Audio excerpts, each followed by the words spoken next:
कि हमें सीखना क्या है, हमें जानना क्या है। हमें अगर मंजिल ही पता नहीं है तो सफर कहां करोगे। सबों का स्वागत है। मैं जीपी गुप्ता आज आप सबों को कैश फ्लो स्टेटमेंट के बारे में बताने जा रहा हूं। बाबू, कैश फ्लो स्टेटमेंट 12th के लिए बहुत ही मोस्ट इंपोर्टेंट चैप्टर है, क्योंकि इस चैप्टर से 10 मार्क्स का आता ही आता है।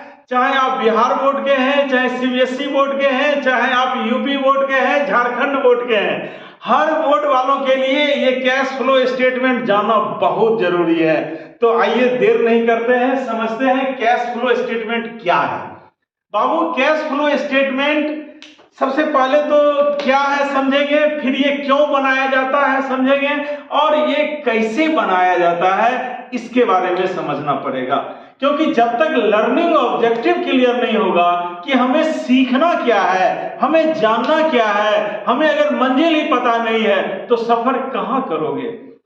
आइए, कैश फ्लो स्टेटमेंट में एक चीज होता है कैश, दूसरा फ्लो, तीसरा स्टेटमेंट। कैश का मतलब तो जानते हैं, कैश और कैश इक्विवेलेंट, यानी कैश रोकर और रोकर के ही जैसा। तो बाबू, रोकर में तो रुपया और पैसा आता है, फिर रोकर के जैसा क्या, तो रोकर के जैसा ट्रेजरी बिल हो गया, बैंक हो गया, उसके बाद आपका शॉर्ट टर्म मार्केटेबल सिक्योरिटीज हो गया, कॉमर्शियल पेपर हो गया, जीडीआर हो गया। ये सब आपका जो बिल्कुल कम समय में नगद में जो कन्वर्ट हो जाए, नगद में जो चेंज हो जाए, बदल जाए, उसी को हम लोग कैश इक्विवेलेंट कहते हैं। तो अकाउंट्स की दुनिया में कैश के जैसा व्यवहार करने वाले को ही कैश इक्विवेलेंट कहते हैं। और हमारा यहाँ कैश फ्लो स्टेटमेंट में सिर्फ कैश से मतलब नहीं है, कैश इक्विवेलेंट से भी मतलब होता है। अब आइए, फ्लो का मतलब होता है कि प्रवाह, यानी कि कैश का व्यापार में आना और कैश का व्यापार से चले जाना। अब देखो जी, कैश व्यापार में कैसे आएगा।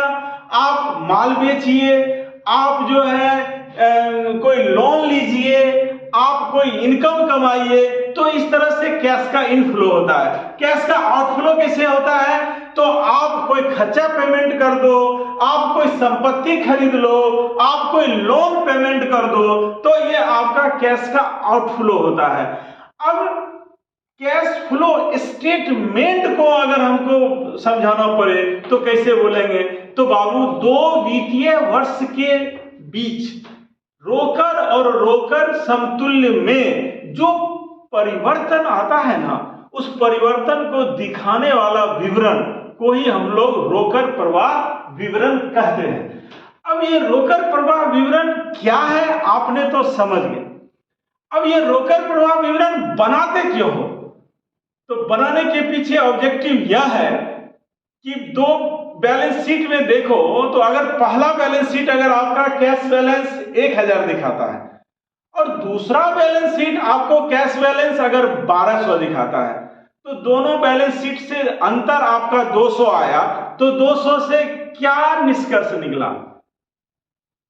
निष्कर्ष यही निकला कि साल भर में 200 का परिवर्तन हुआ। ये अकाउंट्स में ये काफी नहीं है। अकाउंट्स जो है इंफॉर्मेटिव होना चाहिए ताकि हम कोई डिसीजन ले सकें। और नगद में तो चोरी चमारी ज्यादा होता है, लोग जो है नगद के साथ ही दुर्व्यवहार करते हैं। तो हमें कैश को लेकर उनके चप्पे चप्पे का खबर रखना होगा कि कैश कहां कहां से आया और कहां कहां गया। इस चीज के लिए हमें रोकर प्रवाह विवरण ही बनाना पड़ेगा, क्योंकि बैलेंस शीट से आप नहीं जान सकते हैं कि चप्पे चप्पे की क्या खबर है। बैलेंस शीट तो सिर्फ आपको 2 डेट का अंतर बताएगा, जैसे 1000 से 1200 हुआ तो 200 रुपया का अंतर बताया। लेकिन हमको तो जानना है हर स्टेज पे, हर लेवल पे कैश में क्या परिवर्तन हुआ। देखो, व्यापार का 3 एक्टिविटीज होता है। एक तो होता है ऑपरेटिंग एक्टिविटीज, संचालन क्रियाएं, दूसरा है इन्वेस्टिंग एक्टिविटीज, विनियोग की क्रियाएं, और तीसरा होता है फाइनेंसिंग एक्टिविटीज, जिसको हम लोग वित्तीय क्रियाएं कहते हैं। बाबू इन तीनों क्रियाओं में कैश और कैश इक्विवेलेंट है। अब हम इन तीनों क्रियाओं में कैश के प्रवाह को, जब इनफ्लो को और आउटफ्लो को डिटेल में जब जानते हैं ना बाबू, इसीलिए तो रोकड़ प्रवाह विवरण बनाते हैं। अब तीसरा क्वेश्चन, रोकड़ प्रवाह विवरण सर कैसे बनाएं? तो आइए, देर किस बात की है, रोकड़ प्रवाह विवरण को बनाने को लेकर हमारा सीए इंस्टीट्यूट का जो काउंसिल है, जो अकाउंटिंग स्टैंडर्ड 3 में बताया है, उसने बोला कि देखिए अकाउंटिंग स्टैंडर्ड 3 के मुताबिक आप कैश फ्लो बनाइए, और यहां पर डायरेक्ट और इनडायरेक्ट दो मेथड उन्होंने सजेस्ट किया है। अब हम लोग चाहे डायरेक्ट मेथड से बनाएं या इनडायरेक्ट मेथड से बनाएं, सिर्फ ऑपरेटिंग एक्टिविटीज में थोड़ा सा अंतर आएगा, बाकी इन्वेस्टिंग एक्टिविटीज और फाइनेंसिंग एक्टिविटीज, ये लास्ट का दो एक्टिविटीज में चाहे डायरेक्ट मेथड हो या इनडायरेक्ट मेथड हो, कोई परिवर्तन बाबू नहीं आता है, याद रखिएगा। अब आइए एक एक करके हम लोग समझते हैं। जैसे ऑपरेटिंग एक्टिविटी, अब देखो ऑपरेटिंग एक्टिविटीज में हमें क्या लेना है। ऑपरेटिंग एक्टिविटीज मतलब वह एक्टिविटीज जिससे हमारा व्यापार संचालित होता है, जिससे हम व्यापार को चलाते हैं। जैसे देखिए बाबू, व्यापार में क्या चाहिए, व्यापार में करेंट एसेट्स चाहिए, व्यापार में करेंट लायबिलिटी चाहिए। व्यापार में अगर ये करेंट एसेट्स का जिक्र ना हो और करेंट लायबिलिटीज का जिक्र ना हो, तो फिर वर्किंग कैपिटल का भी जिक्र नहीं होगा, क्योंकि वर्किंग कैपिटल बराबर ही होता है current assets minus current liabilities.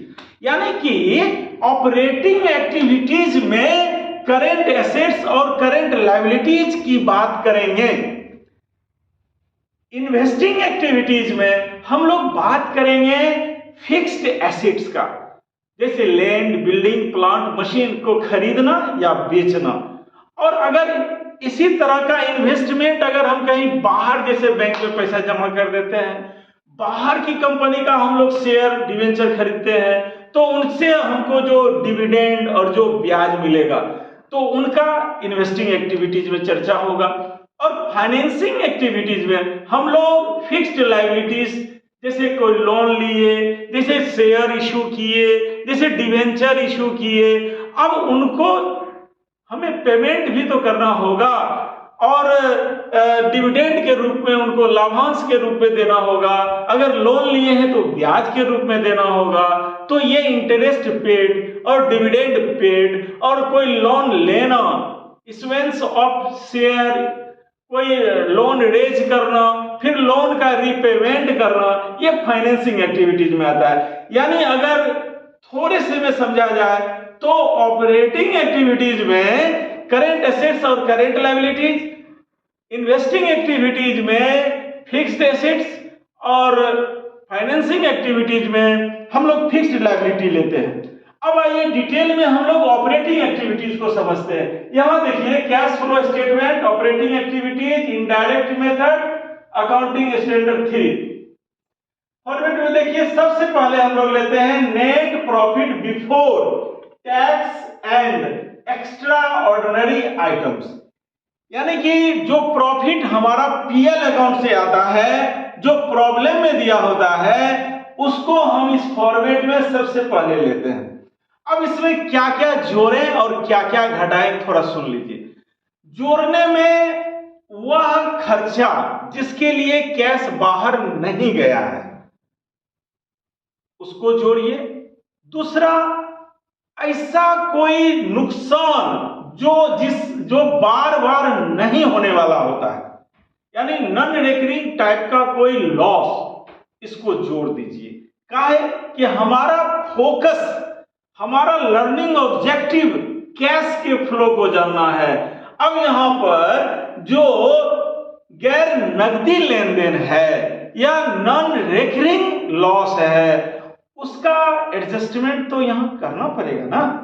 इसीलिए हम लोग ऐड करेंगे डेप्रिसिएशन। आप जानते हैं डेप्रिसिएशन में पैसा बाहर नहीं जाता है। फिर हम लोग करेंगे ट्रांसफर टू रिजर्व या रिजर्व फंड या जनरल रिजर्व, इसको हम लोग ऐड करेंगे। डिविडेंड को हमने पेड किया है तो उसको हम लोग यहाँ पर ऐड करेंगे। फिर गुडविल रिटर्न ऑफ, जो हमारा ख्याति है हमने उनको राइट ऑफ किया है पीएल अकाउंट में, या प्रिलिमिनरी एक्सपेंस, बिजनेस को स्टार्ट करने के समय में जो एस्टेब्लिशमेंट एक्सपेंस हमने किया है उसको भी हम लोग यहाँ पर ऐड करते हैं। इसके अलावे हम लोग loss on sale of fixed assets, कोई संपत्ति है जिसपे हमको बेचने से लॉस हुआ है, तो ये लॉस हर साल तो नहीं होगा, फिक्स्ड एसेट्स बेचने का हमारा कोई धंधा तो नहीं है, तो इस तरह के लॉस को भी जोड़ देते हैं। अब आइए घटाते क्या है, तो घटाते हैं इसमें बाबू जो हमारा नॉन रिकरिंग इनकम है, मतलब ऐसा इनकम जो व्यापार को चला के हम नहीं कमाए हैं, ये अलग तरह की कमाई है, ऐसी कमाई को हम लोग यहाँ पर लेस कर देते हैं। अब जो रिजल्ट आएगा वो रिजल्ट होता है net profit before working capital change. Working capital change का क्या मतलब होता है? वर्किंग कैपिटल चेंज का मतलब होता है कि CA माइनस CL, जो वर्किंग कैपिटल है, अब उसमें क्या परिवर्तन आने वाला है। अब आपको CA और CL के बारे में जानना होगा, तो आइए थोड़ा CA के बारे में जान ले। CA जिसको हम लोग हिंदी में चालू संपत्ति कहते हैं, यानी ये करेंट एसेट्स, मतलब वह संपत्ति है जो एक वर्ष के अंदर में नगद में कन्वर्ट हो जाए या अदर एसेट्स में जो बदल जाए, वो करेंट एसेट्स है। आइए कुछ चंद उदाहरण है यहाँ पे। कैश आपका करेंट एसेट्स है, bank bills receivable, account receivable, accrued income, prepaid expense, debtors, book debts या सन्डी डेब्टर्स, ये तीनों एक ही कैटेगरी का है, अलग अलग नाम है। फिर स्टॉक या इन्वेंटरीज, फिर advance payment of income tax, short term advance या loan, short term investment, short term marketable securities. बाबू ये करेंट एसेट्स का चंद लिस्ट है जो आपको जानना जरूरी है, क्योंकि जब तक आप करेंट एसेट्स को नहीं जानोगे तो सवाल में ये थोड़ा ही बोलेगा कि ये कैश, ये बैंक, CA है। आपको समझना होगा कि ये कैश, बैंक, BR ये भाई CA होता है, यानी करेंट एसेट्स होता है। अब आइए हम आपको करेंट लायबिलिटीज के बारे में थोड़ा बता दें। करेंट लायबिलिटीज मतलब वह दायित्व जो एक वर्ष के अंदर अंदर में आपको चुका देना है, जो एक वर्ष के आगे नहीं जा सकता है, इसीलिए तो इसको हम लोग करेंट लायबिलिटीज बोलते हैं। अब आइए करेंट लायबिलिटीज के कुछ उदाहरण देखते हैं। जैसे क्रेडिटर्स या सन्डी क्रेडिटर्स एक ही तरह का हुआ, बिल्स पेएबल, आउटस्टैंडिंग एक्सपेंस, वह खर्चा जो आपने अभी तक नहीं चुकाया है, बाकी है। लायबिलिटीज फॉर एक्सपेंस, कोई खर्चा है, मजदूर से आपने काम करा लिया, 500 रुपया होना चाहिए, आपने 200 दिया, 300 बाकी है, वो आउटस्टैंडिंग एक्सपेंस है। Liabilities for expense, bank overdraft, आपने बैंक से ज्यादा पैसा निकाल लिया है। इनकम रिसीव्ड इन एडवांस, किसी तरह का इनकम आपने एडवांस में ले लिया है। कोई शॉर्ट टर्म लोन है। फिर provision for taxation, provision for depreciation, provision for bad and doubtful debts, PBDD, ये सब आपका करेंट लायबिलिटीज है। तो मैं समझ सकता हूं कि आप करेंट एसेट्स और करेंट लायबिलिटी जान लें। अब आइए फिर से कम टू द पॉइंट। अब हम लोग ऑपरेटिंग एक्टिविटीज के फॉर्मेट पे आते हैं। कहां पे थे हम लोग? Profit before working capital change पे थे। अब आओ बाबू CA और CL को क्या करें? दो बात को ऐड कर देना, दो बात को लेस कर देना। क्या ऐड क्या करोगे? तो decrease in current asset. Current assets अगर घटता है तो समझ लो कि कैश आपका बढ़ गया, तो उसको आप जोड़ दो। फिर इंक्रीज इन करेंट लायबिलिटी, अगर करेंट लायबिलिटीज बढ़ा तो समझ लो तुम्हारा कैश बढ़ गया, क्योंकि महाजन से तुम उधार माल खरीदा, माल खरीदने में पैसा तो तुम दिया नहीं, तो ये समझ लीजिए इंक्रीज इन करेंट लायबिलिटी होगा, इसको प्लस करो।